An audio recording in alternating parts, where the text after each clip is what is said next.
Ward number 10 Shivpurwa से पार्षद प्रत्याशी दीपक बिंद व उनकी पत्नी डोर टू डोर चुनाव प्रचार में जुटे। फोर्थ पिलर की टीम से दीपक कुमार बिंद ने बताया कि क्षेत्र में सीवर, सड़क एवं पेयजल की है समस्या। उन्होंने आगे कहा कि जीतने के बाद क्षेत्र की समस्या को करूंगा दूर। वही समाज सेवी के रूप में वह क्षेत्र में भी कर रहे हैं कई विकास कार्य। सड़क, सीवर, पेयजल एवं सरकारी योजनाओं को सभी तक पहुँचाने का है लक्ष्य। मैं सोनाली और आप देख रहे हैं फोर्थ पिलर न्यूज। जी, आपको बता दें कि नगर निकाय चुनाव कुछ ही दिनों में होने वाला है। इसी क्रम में हमारी टीम इस वक्त पहुंच चुकी है वार्ड नंबर 10 में और हमारे साथ यहां पे संभावित प्रत्याशी दीपक कुमार बिंद जी मौजूद है। आइए उनसे बातचीत करते हैं कि किन मुद्दों को लेकर वो इस बार चुनाव में उतर रहे हैं। आइए उनसे जानते हैं। दीपक जी, सबसे पहले पूरा परिचय हमारे दर्शकों को दीजिए। मैं धन्यवाद देना चाहता हूँ फोर्थ पिलर न्यूज़ को कि आप लोगों ने जनता की आवाज़ उठाई। मैं दीपक कुमार बिंद वार्ड नंबर 10 शिवपुरवा वाराणसी का निवासी हूँ और मैं हमेशा जनहित में कार्य करता रहा हूँ विगत 20 सालों से। और मैं विद्यालय प्रबंधक भी हूँ, विद्यालय चलाता हूँ, जिससे कि जो भी समस्याएँ होती हैं जनता की, मैं उनके लिए दिन रात तत्पर रहता हूँ उनके समाधान के लिए। दीपक जी, मेन मुद्दा क्या होगा इस बार आपके चुनाव लड़ने के? मेन मुद्दा हमारे यहाँ देखिए, जो व्यवस्था है वो अस्त व्यस्त है। गलियाँ जो भी सुचारू रूप से नहीं है। और ये वार्ड नंबर 10 मैं आपको बता दूं मलिन बस्ती घोषित कर दिया गया और इस मलिन बस्ती में आज तक सीवर नहीं गया। बहुत सारे जो है कि गलियाँ ऐसी हैं जहाँ की सीवर नहीं गया, नाला है और नाले भी जो है कि सही ढंग से कार्य नहीं कर रहे हैं। वहाँ भी सारी व्यवस्था अस्त व्यस्त है और साफ सफाई की भी व्यवस्था ठीक नहीं है।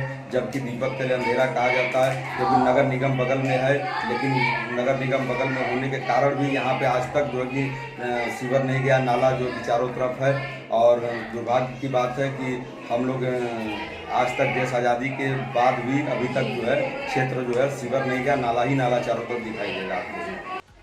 दीपक जी, यह भी आपसे जानना चाहेंगे कि जब आप अपने क्षेत्र में जाते हैं तो लोगों से मिलते हैं, तो लोग क्या कुछ समस्याएं हैं जो आप तक रखते हैं? समस्याएं बहुत सारी हैं। जिस मुद्दों पर लोगों ने चुनाव जीता उस मुद्दों पर जो है कभी खड़े नहीं उतरे।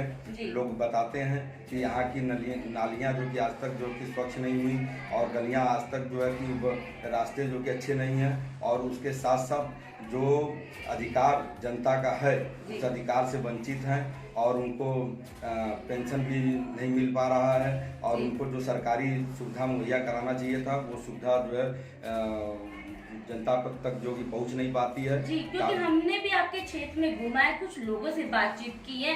साफ तौर पे कुछ महिलाएं हैं जो बहुत परेशान दिख रही थी। उनका यही कहना था जो केंद्र सरकार की तरफ से योजनाएं आती है, वृद्धा पेंशन हो गया, आवास योजना हो गया, उनका अभी तक लाभ नहीं मिला। तो कहाँ कमी आई और क्या कुछ आपसे उम्मीद रख सकते हैं उन लोग? हम यही चाहेंगे कि अगर जनता हमें प्रतिनिधि अपना बनाती है तो निश्चित रूप से जो उनकी इच्छाएं हैं, जो उनकी आशाएं हैं, उस आशाओं पे मैं खरा उतरना चाहूँगा। और जो सरकार के द्वारा योजनाएं हैं उन योजनाओं को मैं उनके तक पहुँचाने का कार्य करूँगा। और जो भी जन समस्या हमारे वार्ड में रहेगी मैं उसके लिए दिन रात समाधान करने के लिए खड़ा रहूँगा, तत्पर रहूँगा। क्या कारण था कि अभी तक आपके वार्ड में कार्य नहीं हो सका?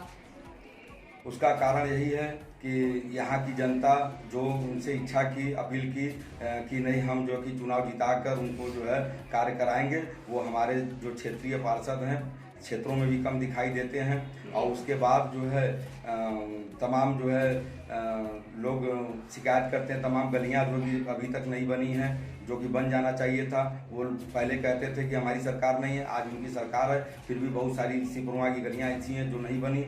जो सीवर आज तक, अभी आप शिवपुरवा में हम आपको ले चलेंगे, करीब ऐसे सैकड़ों गलियां हैं हम आपको दिखाएंगे जहां सीवर तक नहीं गया, नाला ही नाला है और नाला भी ओवर फ्लो होकर बह रहा है और रास्ते भी इतने अस्त व्यस्त हैं कि उस रास्ते से आप गुजर भी नहीं सकते हैं।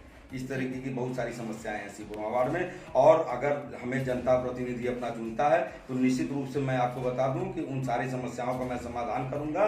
और इसके लिए मुझे शासन प्रशासन से भी लड़ना पड़े उनके हक से अधिकार के लिए, तो मैं लड़ने के लिए तैयार हूँ। जी, समाज सेवी भी हैं आप, तो समाज सेवी, समाज के लिए अभी तक आपने क्या कुछ किया? समाज के लिए हम लोग विगत जो कि 20 सालों से समाज में कार्य करते आए हैं। जो भी इस तरीके की समस्याएं हैं, अभी मैं आपको एक छोटा सा उदाहरण बता दूं कि नगर निगम बगल में है बीएसएनएल ऑफिस, वहाँ पर मंदिर से सटकर जो है बनाया जा रहा था। लेकिन आप समझ लीजिए कि हिंदू धर्म की आस्था से खिलवाड़ किया जा रहा था। हम लोगों ने, सारी सिकुड़वा वार्ड की जनता ने उसको रोकवाया, क्योंकि मंदिर से सटकर जो है शौचालय उचित नहीं है हिंदू धर्म के हिसाब से। और आप देखते होंगे कि कहीं भी मस्जिद के सटकर कभी शौचालय नहीं बना है। तो उसी तरीके से हम लोगों का भी यही प्रयास था कि हिंदू की आस्था से खिलवाड़ न किया जाए, और उस शौचालय के हम लोगों ने रुकवाया। और उसके बाद जो कि बीएसएनएल के जो भी जोनल अधिकारी थे, जो भी जीएम थे, सारे लोग हम लोग की लड़ाई में उतर गए और हम लोग का साथ दिए, और उस शौचालय को फिर कहीं और जो कि बनाने का दिशा निर्देश दिया गया। जी, आपसे यह भी जानना चाहेंगे कि जब प्रधानमंत्री नरेंद्र मोदी काशी आते हैं, करोड़ों का सौगात देकर जाते हैं, कई ऐसे क्षेत्र हैं जहां विकास कार्य नहीं हुए हैं, पर वो बजट जाता कहाँ है, यह आपसे जानना चाहेंगे, क्योंकि कार्य तो हुए ही नहीं कई जगह पर। आपके भी क्षेत्र में कई जगह हमने देखा कार्य नहीं हुआ, उस पर क्या कुछ कहना चाहेंगे? देखिए, जो भी बजट दे के जा रहे हैं वो सारे पन्नों पे ही रह जा रहे हैं, और एक केवल जो है ढाढ़स बन रहा है। अभी मैं बता दूं कि वेडिंग जोन में जो 40,000 लोगों को दुकानें दी गई हैं, अभी उन दुकानों का मानक तय नहीं किया गया कि वो दुकानें किनको कहाँ मिली है। हमने प्रशासन से भी पूछा कि ये बताइए कि अगर किसी के नाम से आपने दुकान अलॉट किया तो उस दुकान का नंबर क्या है और कहाँ उनको अलॉट है। तो नगर आयुक्त साहब हम लोगों को जवाब नहीं दे पाए, अपर नगर आयुक्त साहब जवाब नहीं दे पाए। तो इस तरीके की बहुत सारी समस्याएं हैं जो कि अलॉट तो हो जा रही है ऑन पेपर, लेकिन वो धरातल पर जो कहीं दिखाई नहीं दे रही है। योजनाओं का कोई लाभ उनको नहीं मिल पा रहा है।